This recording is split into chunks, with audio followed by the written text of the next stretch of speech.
ఇది ఒక ఉద్యమ నాయకుడి పేరు పెట్టుకున్నాం. నిజంగా నా జీవితంలో ఒక ఉద్యమే జరిగింది. ఎంత కష్టపడ్డాం ఏంటి అని పక్కన పెడితే, నేను ఈ స్థాయిలో ఉండడానికి ఆయన ఎంత చేశాడో ఆయనకి తెలుసు, నేనెంతవరకు వెళ్ళాలో నాకు తెలుసు. సొంత అన్న ఉంటే కూడా ఇంతవరకు తీసుకొస్తాడో లేదో నాకైతే తెలియదు, కానీ మా అన్న నన్ను ఇక్కడ వరకు తీసుకొచ్చాడు. థ్యాంక్ యూ వెరీ మచ్ అన్న. Thank you thank you thank you. ఒక డబ్బులు ఇవ్వండి, ఏదైనా గవర్నమెంట్ ఉద్యోగం వస్తుంది, లేదా డబ్బులు ఇస్తే ఒక చిన్న పచారీ కొట్టో లేకపోతే ఒక వ్యాపారం పెట్టుకుంటా అంటే డబ్బులు ఇస్తారు, లేదా ఒక పార్టీ అంటే ఓ డబ్బులు వస్తాయి, లేకపోతే ఇంకేమో వస్తాయి. సినిమా తీస్తానంటే డబ్బులు ఎవరిస్తారు సార్? నేను మొదలుపెట్టి ఈ కథ నేను అనుకున్నప్పుడు, నీ వెనక నేనున్నా, అది ఎటువంటి కథ అయినా పర్లేదు, నువ్వు ఎదిగితే చాలు అని చెప్పిన మా రాఘవన్న, థ్యాంక్ యూ వెరీ మచ్ అన్న. ఈరోజు మీ అందరు ఇక్కడ ఉన్నారు అని అంటే, ఇంత టైం తీసుకొని మీరెంత షెడ్యూల్లో ఉన్నా కూడా ఇక్కడ ఉన్నారంటే కేవలం బికాజ్ ఆఫ్ మీ. మీరు చూపించిన ఈ ప్రేమ నా కట్టె కాలేంత వరకు మీకు ఉంటుంది. నేను వెళ్ళిపోయా కూడా మీరు ఇలానే రండి. Thank you. ఇకపోతే చదలవాడు సార్, థ్యాంక్ యూ సార్. ఎందరు అంటే చాలామంది బిజీ ఉండి వెళ్ళి మీరు మాత్రం ఒక పులిలా ఇక్కడే కూర్చొని నువ్వు మాట్లాడు, నేను ఎవరున్నా లేకపోయినా నేనుంటా అన్నారు చూడండి. అలానే ఉంది నాకు ఇక్కడ కనిపిస్తుంది. Thank you sir. మీరు ఎన్నో సినిమాలకి వెన్నుదండలుగా నిలిచారు. ఈ సినిమా మీరు వచ్చినప్పుడే నేను సక్సెస్ కొట్టేశా. Thank you. లేకపోతే మా రోజమ్మ, ఆమె బాధ్యత అది. ఇప్పుడు నేను మీడియా ముఖంగా నేను చెప్తే నా తల్లి నేను పొగుడుకున్నవాడిని అవుతాను. ఆమె నాకేదో ఇచ్చిందని చాలామంది ఏదో డబ్బా కొట్టి ఏదో చెప్పారు. అదేదో సభాముఖంగా ఇస్తే ఇంకా బాగుండేది. నిజంగా ఆమె బినామీ నేను, ఆమె ప్రేమకు నేనే బినామీ, ఇంకెవరూ కాదు. నేను సగౌరవంగా చెప్పుకుంటున్నా. ఇంకెవరన్నా అంటే మాత్రం నేను ఊరుకునేలేదు. ఒక్కొక్క పేరు చెప్పాలంటే భయం అవుతుంది. Satyakrishna ma'am, thank you very much. నేను కథ చెప్పినప్పుడు ఇంకొక మాట మాట్లాడకుండా మీ బిడ్డని తీసుకొచ్చి నువ్వు చేయగలవని మీ చేతిలో పెట్టారు ఈ బిడ్డని.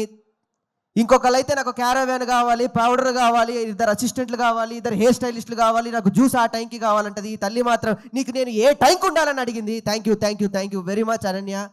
నిజంగా సార్ అన్నట్టు నువ్వు మరో సావిత్రి అవుతావు.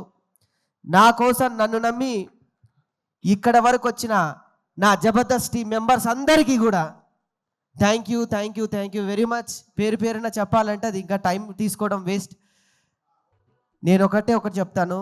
ఈరోజు నేను ఇక్కడ ఉన్నాను అంటే మొదటి కథను నమ్మిన వ్యక్తి నేను. ఆయనతో చెప్పినప్పుడు తమ్ముడు నువ్వు డైరెక్ట్ చేస్తున్నావు అని చెప్పి నమ్మి నా సినిమాని తన పాటకి కలిపి 2 చక్రాల మీద బండిగా మోసి ఈ రోజు ఇక్కడ వరకు తీసుకొచ్చిన మా చరణ్ అర్జున్ అన్న, థ్యాంక్ యూ వెరీ మచ్ అన్న.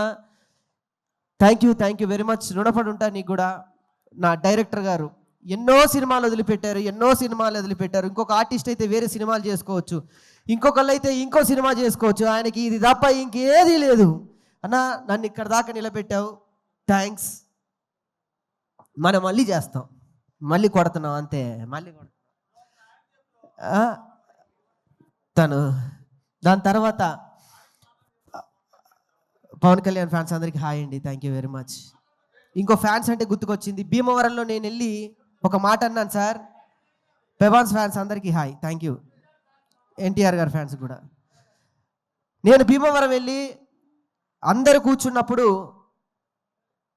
ప్రభాస్ ఫ్యాన్స్ అందరికీ కేసీఆర్ ఫ్యాన్ అని నమస్తే చెప్పొచ్చాను. అక్కడ స్టార్ట్ అయిన ఆ సినిమా మా తెలంగాణ వరకు నన్ను మోసిన నా ప్రభాస్ ఫ్యాన్స్ అందరికీ కూడా thank you very much, thank you. ఇకపోతే రామకృష్ణ గారు, థ్యాంక్ యూ సార్. నా తండ్రిగా మీరు ఇంత సమయం ఉండి ఈ స్టేజ్ ఇక్కడ ఉండడానికి చాలా సహకరించారు, థ్యాంక్స్. బీబీజే రాజు గారు ఎక్కడికున్నా వారికి కూడా థ్యాంక్స్. ఇకపోతే నా ఆర్టిస్టుల గురించి చెప్పాలి. నా గురించి రాజ్ కుమార్ ఒకసారి ప్లీజ్. మిగతా ఆర్టిస్టులు అయితే అన్న అక్కడ గొడవద్దు ప్లీజ్. మిగతా రైటర్లు అయితే నేను సగౌరవంగా చెప్తున్నా, ఈ సినిమా మొదలుపెట్టినప్పుడు డబ్బు కోసమే కొంతమంది నన్ను మోసం చేసి చాలా దారుణంగా నన్ను ఆడుకున్నారు. నేను ఇప్పుడు చెప్తున్నా నా బాధ. నేను ఎప్పుడు చెప్పలేదు. డబ్బు కావాలన్న వాళ్ళకి డబ్బు ఇచ్చాను. నేను తగ్గిన అహంకారాన్ని చంపుకొని మాట పడ్డాను. కానీ తను ఏమీ ఆశించకుండా నాతో ఈ పల్లెటూరుకు వచ్చి నాకు రాశాడు సార్. ఒక్కొక్క డైలాగ్ రాశాడు. ఒక ఉడతలాగా నన్ను పోల్చి ఆంజనేయ స్వామిలాగా ఒక పక్కన నుంచోబెట్టాడు. ఒక్కొక్క డైలాగ్ ఆనిముత్యం రాజా నీ రుణం నేను తీర్చుకోలేంది. Thank you very much. 12 ఏళ్ళ మన జబర్దస్త్ సావాసంలో నువ్వు నాకేమిచ్చావు, నేను నీకేమిచ్చావు అంటే మన ఇద్దరికి ఇంతమంది వచ్చారు లైఫ్లో. Thank you very much. లేకపోతే నా ఆర్టిస్ట్ లోహిత్ అన్న, థ్యాంక్ యూ వెరీ మచ్. నా మధు గారు కానివ్వండి, ఇందులో చేసిన ప్రతి ఒక్క ఆర్టిస్ట్కి నేను రుణపడున్న. రితిక తల్లి జ్వరం వచ్చినా కూడా ఈరోజు ఇక్కడికి వచ్చింది, నీ రుణం కూడా నేను తీర్చుకోలేంది. Thank you very much. అందరికీ నేను థ్యాంక్స్ చెప్తాను. మా జబర్దస్త్ డైరెక్టర్ శ్రీపాద గారికి, సతీష్కి, నా ఫ్రెండ్స్కి, పల్లవి, ప్రశాంత్, దా ఇంత సమయం నా కోసం ఉండి. బిగ్ బాస్ విన్నర్ అండి, ఒక పల్లెటూరులో పుట్టినటువంటి ఒక వ్యక్తి బిగ్ బాస్ విన్నర్ అయ్యాడు. మనం తలుచుకుంటే ఏదైనా సాధించవచ్చు, ఎంతవరకైనా వెళ్ళొచ్చు అన్నాడు. పాపం జైలుకు మాత్రం వెళ్ళొచ్చాడు ఆయన. ఏం చేస్తాం. ఇకపోతే అందరి పేర్లు చెప్పా. నేను ఎవరైనా పేర్లు చెప్తే మర్చిపోతే క్షమించాలి. నాకు 3 ఉన్నారు నా జీవితంలో. ఇప్పుడు ధైర్యంగా చెప్తున్నా, నాకు జన్మనిచ్చిన నా తల్లికి నేను థ్యాంక్స్ చెప్పుకోవడం అనేది చిన్న మాట. నాకు మరో జన్మనిచ్చి నీ చిరునవ్వుతో నేనుంటా, నీ సంతోషంలో నేనుంటా అని చెప్పిన మా సంతోష్ అన్నకి థ్యాంక్స్. అన్న, నేను మీతోనే మాట్లాడుతున్నానన్న. మీరు ఎక్కడున్నా మీరు చూస్తున్నారు. మీ బ్లెస్సింగ్స్ నాకుంటాయి.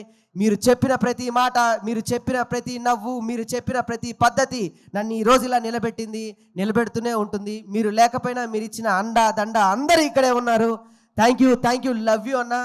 మీ ఫోటో పెట్టుకొని నేను ప్రయాణం చేస్తా మీరు లేకపోయినా. థ్యాంక్స్ అన్న, ఆ ధైర్యం నాకుంది.